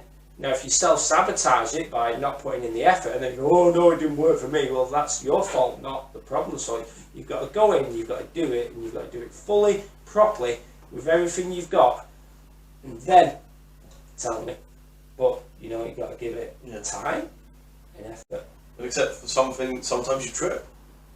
That's part of all the trips, the wisdom bits, the trips of the tests. That's the bit. Maybe you should avoid that bit. I've had some tests recently. I had some tests recently where I wanted to go around and kick somebody's teeth in. Like, yeah, it doesn't make me any kind of sense saying all this business that I've been going on about. No, because I'm still a human being, and that's the bit I accept. You know. And once again, always quite. Those tests, and I think the one that I really like is the hamster wheel. When you're trying to get better, you're running on a hamster wheel fast, and you get higher and higher and higher and higher and higher up it. And then sometimes you will trip because it's hamster wheel, and you go backwards. But guess what? You're just going to go backwards. Once you start going again, you go even faster. It's like, oh yeah, well, I won't trip on that bit again. I knew if I got to this point. Yeah. And honestly, life's just good. The ups and the downs are just good. Which is the Jocko Willink response of doesn't matter whatever's going on, good.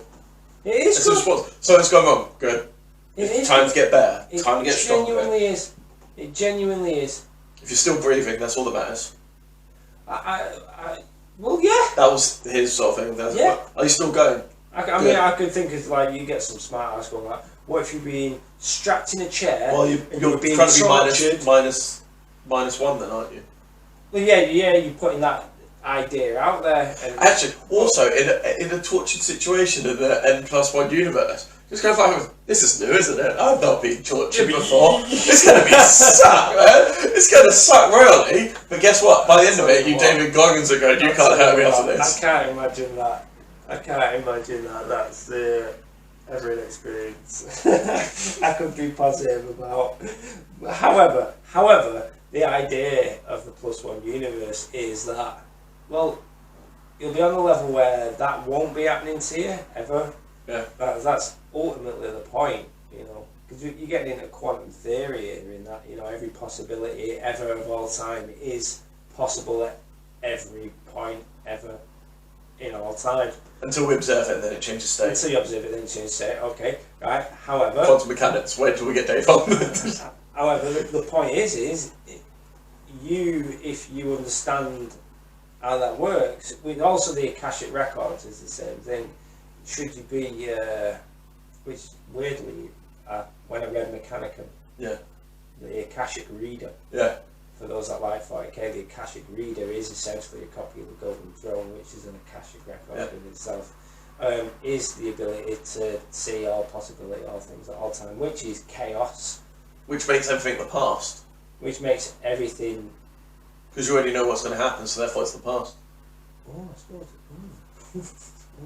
Assuming you can know it all if it definitely would happen, if that would definitely occur. So Akashic reading and the Akashic records is a real thing, but you can only access little bits of it if you know how to do that. But you know, it's all about how giddy are you for life, and the giddier you are for life, the more you take your route through that Akashic record, that's more positive and more experience, and the more down you feel and the less giddy you are, the more you essentially, you know, this donut thing we spoke about, the more you start to turn your donut inside out the wrong way. That fucking hurts. You don't want your donut turned that way. Well, it helps. And I've had that happen and all.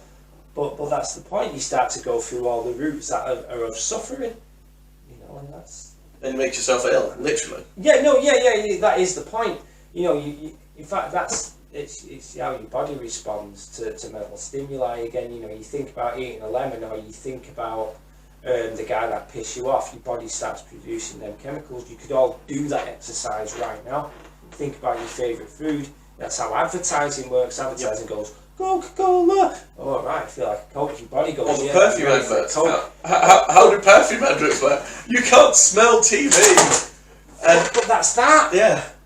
It's like, you'll have this lifestyle if you smell like this, which you can't smell. Yeah. And that's that. So, with that idea, we're already manipulated by the idea, we just never use it to manipulate ourselves. Yeah, well, that is the point. That's now empowerment. Is the fact that you can, and you should, because if you change yourself, you will change the world. And if we all went along that, because we are all connected through our beta, alpha, delta, theta, gamma, that's brainwaves. We are all connected through them brainwaves, through the quantum field. Just simply people want to be around you. So, correct. But if I get giddy, you will get giddy. If you get giddy, I will get giddy. So we've now got double giddy. Who doesn't want double giddy? If I'm getting productive, depends what the situation is. Well, yeah, but if I'm getting productive, and you get productive, if you get productive, I get productive, and we get double productive. If I get double neggy, you'll get double. If you constantly just go, oh man, can't do that, it's like, cut off. And that's what happens. It's rather than going, do what I want. It's an interesting thing. I've almost lived the life. There are things I still want to do, right? There are freedoms I still want to have. But I've pretty much lived the life of a teenager for 40 years. Yeah. And playing guitars, painting models. Well, yeah, you only have to look at my living room. Surfing, skateboarding. skateboarding. Surf, BMX. skateboard, blah, blah, blah, blah, blah. And I've got money, I've got health, I've had some amazing experiences, and all those things I chose. Yeah. I literally chose them. Well, I'm nothing special. So why do I deserve this fantastic life? Well, because I chose to. I didn't choose Crohn's disease, but to a degree, there's times I genuinely think I did. I just didn't realise what I was laying myself in for. I did choose it, I just was uneducated, which is why I had to go back and maybe tweak a few things, but I can certainly choose it now. And I'm taking full advantage of that choice. Especially now I'm educated more. And oh my god, it works and everyone can do it. I'm proper on fire. I am If you want a better life, get in touch. And there's another point as well. It really can work. That's something that I keep on hearing sometimes is when students keep on asking me, how do you know so much? I read, I listen. That's it. You accept some information in your head. I don't know something. Great, go read it. But the one thing that really annoys me is I have an honest heart-to-heart human conversation of look, this is the reason, this is what you should be doing because this is what it's look, if you listen to something and you assume that anyone that you deal with knows something more than you do, you might learn something. You might learn that they're full of shit. That is a potential chance. But that's a goldmine of things. But you've learned something. Yeah. Or you might have actually learned something that helped yourself. So the way you do that is you actually listen and pay attention rather than talking. Because guess what? Your talking is the only thing that you actually already know. Which you might learn something there, but you're just putting what you know into the situation rather than adding to it. Yeah, absolutely. So you create a level playing field then, aren't you? But if I go, but I thought it was this, and you go, oh, but I've seen because of this. Suddenly then it's part of what I know, part of what you know, then we all add up together and go, you have to work out a way to explain yourself, to explain it to me, which therefore means that you grow, I grow, and it's no longer two, it's three. This is why these conversations are valuable to me. Yeah. The conversations we have and how we have them, because we haven't disagreed on anything yet. But that also doesn't mean we've agreed on anything yet, either. I've learned a lot from listening to you. Yeah. And I feel like you've learned a lot from listening to me. Well, I've gained lots of stuff. And I get excited at the new things you're potentially going to tell me. Or even a new way of telling me something I already know. it's one of the ways I explain to a whole bunch of students as well. It's like, look, even if you can't find your teacher, like science or anything like that, ask me, because I might explain something in a different way that just works for you. Like lemon water. Yeah, go on. Would you like So your Biohacker's handbook recommended but when this beverage helps, when shots? this wakes me up, No. doesn't it? Does glucose regulation therefore makes it diuretic? Which therefore, Weirdly, within the book that was telling me to give up all sugar, lemons were not on that list. Lemons and green tip bananas. I don't know why, but there that is. some would diffuse out, but not that much. I don't know, but it's terribly delicious and terribly moreish. Here's the other thing me and you do not try and do, for those that are out there trying to have some kind of conversation somewhere, or find themselves always arguing. Arguments, we never argue, and this is not something we consciously do, it's just something we naturally do. We never argue, we also don't try and be right. Neither of us has tried to be right, and neither of us at any point really have said the other is wrong. We've just explored ideas, and again, if you're out there, you know, this is about listening to each other. Although we will interrupt each other and talk over each other however many times. And in fact, we're cool with that, aren't we? Yeah. I don't care. It's just when we try to put the right spot. Yeah, but even if it's the wrong spot, what do I do if I feel you've just got in? Well, I just shut up and listen and let you crack on. I'm alright with that. And, you know, the potential for some people that I know that even within our conversation would either be offended or get pissed off that they're being interrupted or whatever other weirdness. We just don't have it. And sometimes it's fun when if they get upset by it. You've got to play the game. I mean, it's my agitator for chaos. Is that here? I will disagree with you. All right. However, like, not that we're any kind of frigging saints. Yeah, I'm certainly not saying. I am a misbehaviour. Saint Cummings over here. Alright, Saint Cummings. Wow. I want to get beatified. That's my new goal. So, like, and I never find myself in arguments with anyone ever. But these conversations, especially with you, are valuable in that, you know, I actively go towards a conversation with you, whereas around a lot of other people, I'll generally and discreetly have a reason to leave a lot of conversations, or generally I understand. Engage. I understand that. It's when those people that are coming in there and they're just going to shit on your day. It's like, well, not necessarily always. Not always, because I've got a lot of close friends that I'm a little bit socially awkward around because I don't. I'm not kind of on their level, but although there's no negativity from them. It's actually my negativity when I think about it, you know. But yeah, there are. I tend not to hang around complaining for very long, you know. Excuse me. Sometimes it's worthwhile event, but I'm happy just to sit around with friends that I am quiet around, because I do have friends that are like that, or rather I am like that around certain friends. I'm happy just to be around them, you know, although I don't have those same enthusiasms. But there you go.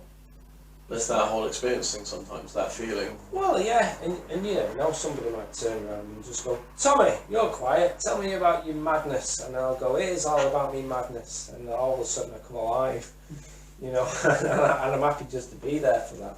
I love those moments when they ask you something. I always, not just you, I mean in general, it's the moment when people don't know me. It's that moment where they underestimate you, and that's point off. They start talking about something and they go, oh wait, hold on a second. Wait, you wanted to know something, did you? Here's a book. And just watch someone's face just go, what? What? Hold on. And then most of the time, like, I have people who are like, no, actually I really want to keep on talking to you because you seem to have all this information that can provide and everything else. And it's those moments where someone really does turn around and just go, that was this, what? And it's like, I need to know more. Here's an interesting thing. You know, you talk about like what fate kind of does for you. Yeah. When I was in hospital and I had me surgeries and blah blah blah, my consultant used me as a positive example of recovery from what I've been through and from the major surgery and blah blah blah, to a young lad in hospital, this teenager essentially. In hospital, he was about to go through the same ordeal, and it's not nice, you know. You need months and months to recover, you know. And he was about to go through this same ordeal, blah blah blah. And I went and I spoke to him. You know, I'm a stranger. I turned up at a stranger's bed in hospital. Yeah. Consultant had asked me, recommended I was the freaking poster boy. Yeah. You know, which again tells me I'm on the right track, because again, I did it without the drugs. I did it with diet. I did it with positive attitude. You did it all under your control. I did it under I took full responsibility, and I didn't let any doctors really influence any of the decisions. Even down to the actual anaesthetic they used in the surgery. Now I was kicking and screaming. I'm thoroughly freaked out. Freaked out. Yeah, I lost my shit. Not in anger, out of fear. I lost my shit. That's what I'm waiting for, because laser eye surgery is coming up. Oh right, okay. I'm going to see the surgeon tomorrow, and then April the 2nd is Thursday. Right, okay, right, let me know. So, I have a thing here, right, thank you. So, I was in work the other day, we were doing interviews. One of the lads comes up to me and goes, "You came to see me in hospital." No way! Does he look strong, healthy, bright, full of potential? Yeah. I was like, wow. And he went, "Yeah, I recognise you straight away." I just thought I had to come over and small universe. I love those small universe moments. You know, but he didn't. Did he live in the city? I think he went to move away. That's what his plan was, as far as I can remember. But yeah, on that day, for him to come up to me and say, "You're that guy, and I'm this guy," and you know, I had to come over and say hello and shake your hand and blah blah blah. That really meant something, because you know, he wasn't this kid in bed anymore. And the fact that he remembered you. Yeah, it was amazing, you know, and that positivity. So this is the example. I changed myself, and I changed the world, you know, and I am my entire universe. All this that I see, you included, that camera, all you people out there, you are my universe, and I am the centre of it. The ripples in and out, and you are, you know, and if I changed that lad, and he is the centre of his universe and all the content in his head, which are all the images around him. You know, and I changed that for the better, or at least I had an impact on it. You know, I made my change through me being positive. And that example, and that shining light. And somebody said, "We need that guy there." And the ripples went out again. You know, again, full circle, back to your thing. You want to change these situations, keep on trucking. You know, keep on. Bob is another example. How positive is Bob, who we're having on next week? I've got giddy bones in me now. I didn't have it earlier on. I was more like Garfield earlier on, I must admit. I was waiting for a surprise to happen this time until he messaged them about Friday, because I know he's in town. He's in town now? I think so. Right, not literally in town. But no, but yeah, my dad'd still be here if he was in town now. On the live camera. We should do that.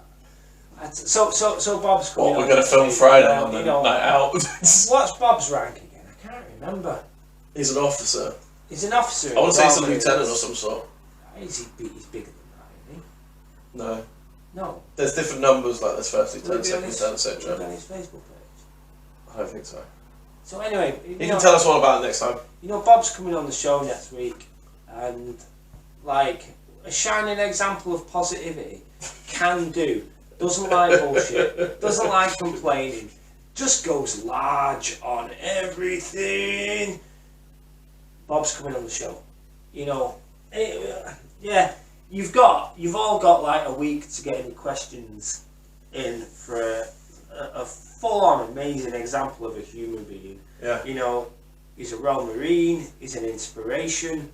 He was going to be a Royal Marine. He's not something else. He's funny. He's done that. He's done it. He's done it. He is, and he's done it. Yeah, he makes Royal Marines be places, entire battalions of them. I'm sure you'll correct us and tell us the full details, but yeah, but you can see him doing that by himself, literally carrying them there. Yeah. You know, that guy turns left when everyone else turns right. Yeah. You know, the guy's just amazing, and I reckon it'll be something to get involved with, you know, next week. And I have no questions planned for him. But I'll just have the usual questions that I ask him whenever he comes to visit. But the guy's just amazing. He's got some amazing stories to tell, and you know, you should get involved, whoever you are. I know we're like a small channel, but it's an opportunity that I mean, how often do people get someone like that? And someone completely, because once again we've got completely different fields in play. Yeah. Bob's amazing. Yeah. So I've still got a giant fart brewing, by the way, and I've got and I've got a burning question that I've been meaning to ask you for a long time, but I never actually asked you. And I'm not sure if you want to say, because it's like on camera. Why is your name on Facebook? Because only your surname is the surname I know. What the? To avoid students. Oh, got you. Cool. Why that one though? It's my confirmation name. Is it? Yeah. Oh, okay. Cool. There, see, he is that person. Yes. Okay. Here's a new name. Hang on a minute. Yeah. Alright, okay. Right. Okay. Good. Well, some of my students decided to call me Clarence.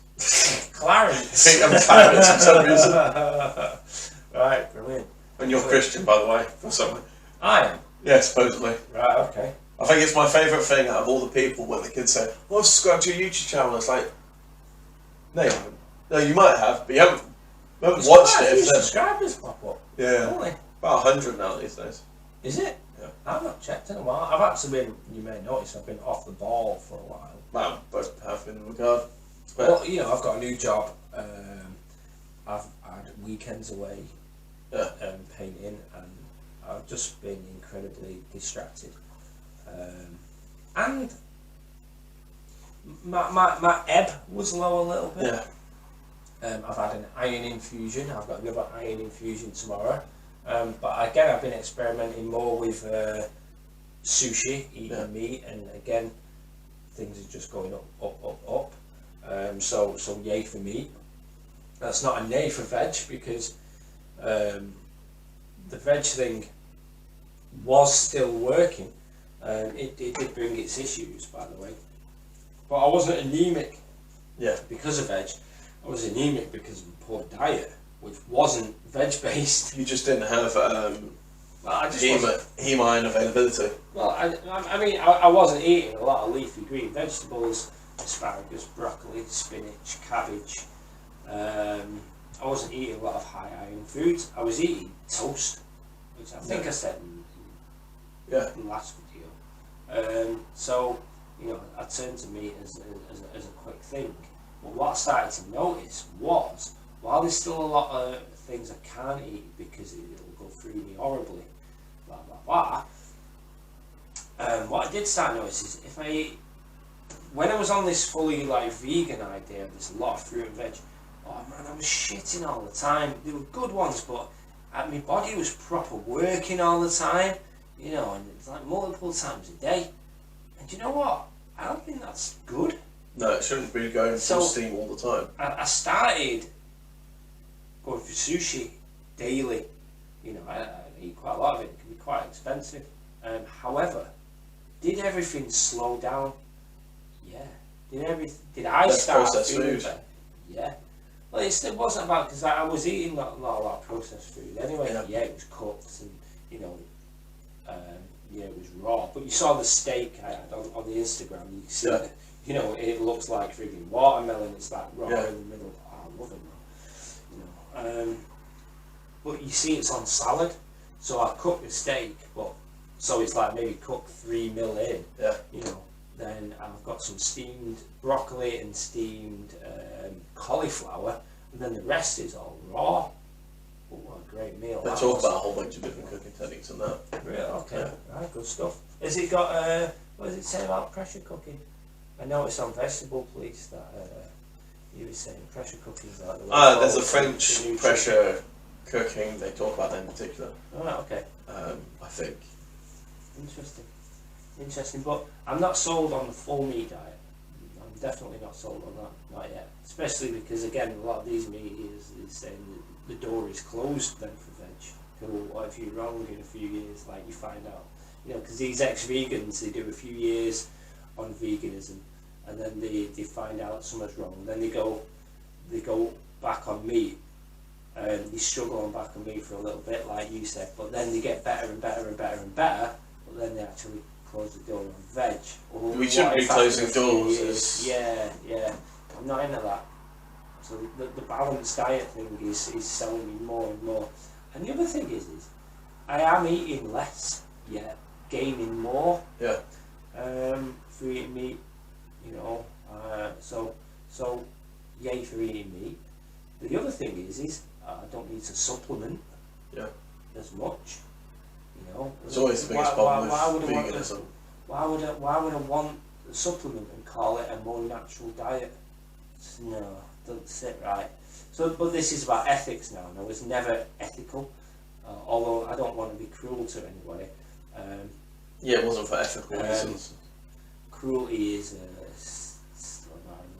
Always loved the way they were killed humanely. Really? Is that the term we're going? I'm not sure, but I won't go near that opinion-based. What's your bruise? That's a big bruise. Oh, yeah. That's because one of the person that I keep fighting hits me there every time. That bruise is the size of almost the height of this cup. That's not a small bruise. Got a few on this side as well. Yeah. Wow. No, day next twice in that arm, and then on Saturday hit that point again exactly. Wow, it is literally. That's a big bruise. Wow. Dear me, I'm blowing up like a balloon, saving you from this fart. You know. Honestly, it's coming out. It's appreciated. Here we go. Right. I might shoot myself on camera. Things I do to promote this channel. Oh, it's not. It's gone back up now. It was at the gates. I'm gonna just sit like this. Is that what we've reached to now? Yeah. Fart jokes. Fart jokes and knife crime. That's where we're at. No. Yeah. This kebab really. Yeah. That's what it is. Well, that's the other thing. Gas as well. That chills out a lot more. You know. Although weirdly, I tried a Roquefort cheese because apparently that's meant to be good for gut flora. And still for like a day and a half later, I was burping and it just smelled like the bacteria in the cheese. Yeah. So I'm not sure if that means it was working or it was not working. Yeah. Have you just fed them and that's how like beef? Well, I'm not sure. Lots of fermentation. It was tests you could buy to test what gases are coming out. I'm burping now. Seek kebab, lovely. So yeah, there you go. We've had a couple of silent moments at the end of it. I think we're getting to the stage. How long have we done? Don't know. Oh, good story, bro. What does it say?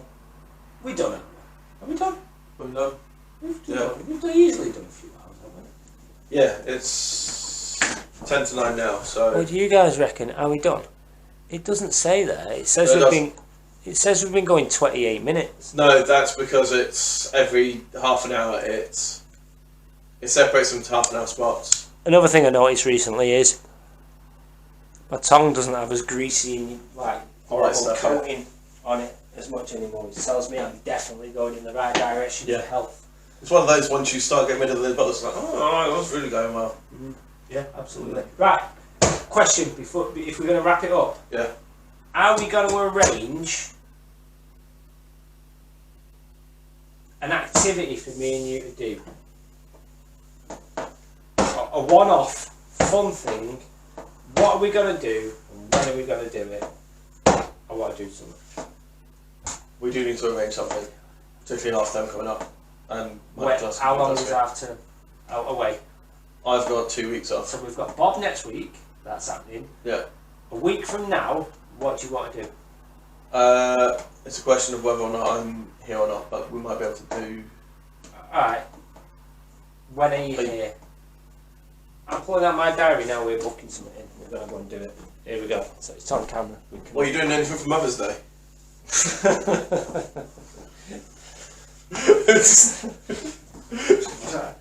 How do I admit to this? On camera. My mum's in London, so. Mother's Day. When's Mother's Day? It's not today. It's next Sunday. Is it next Sunday? So Sunday the 31st. Yeah. All right. So yeah, I'll be doing something for Mother's Day. That's next week. So Bob's here next week, the 29th and 30th. So yeah, you can consider Saturday a write-off. So, yeah, actually, that's we'll be point. chatting Friday night. Saturday day will be a complete write-off. Yeah, actually, I need to cancel D&D then. Yeah. Yeah, I do. Yeah, yes, I do. yes, you do. Alright. So, Sunday is Mother's Day. So then there's a salute, which I actually don't know if I'm going to. Shall I? No, I don't think I will, you know. I'm not going to go to salute. There's not been anyone in touch to arrange anything. So, it's Saturday next week. Sunday, there is a painting lesson. April 13th and 14th. April the 12th is my birthday. So 13th and 14th might be a great opportunity to go and do something awesome. Is that the Monday, Tuesday? Or? That's Saturday, Sunday. It depends if I'm in London or not. Really? What? So what? It's totally fucked up. That's what I'm saying at this point in time. Man, what? It really depends somewhere, what let's go skydiving in. Yeah, we'll do it in the evening. Alright, when are we going to do it? About next week? 28th? Oh, what about when Bob comes? No, because then we won't have time. Monday the 1st.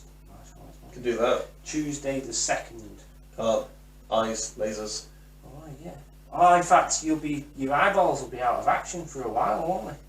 Well, to a degree. Depends on what surgery, which I'll know tomorrow. Yeah. Alright, go and tell me about the surgery. Well, it's either going to be LASIK or LASAK.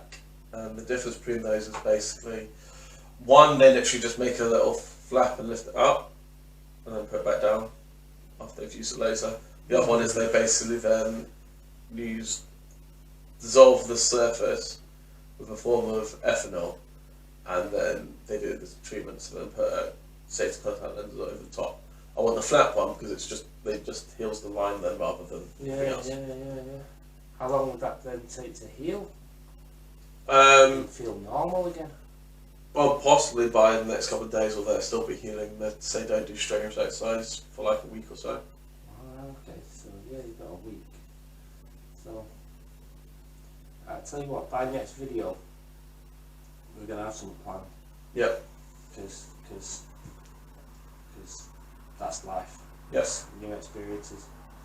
Nourish the mind. And so it might just come up and works out better. Alright. Trust into fate. Yeah. Right, we're going to do it. Yeah. Are we done? Yeah. Right there. Right.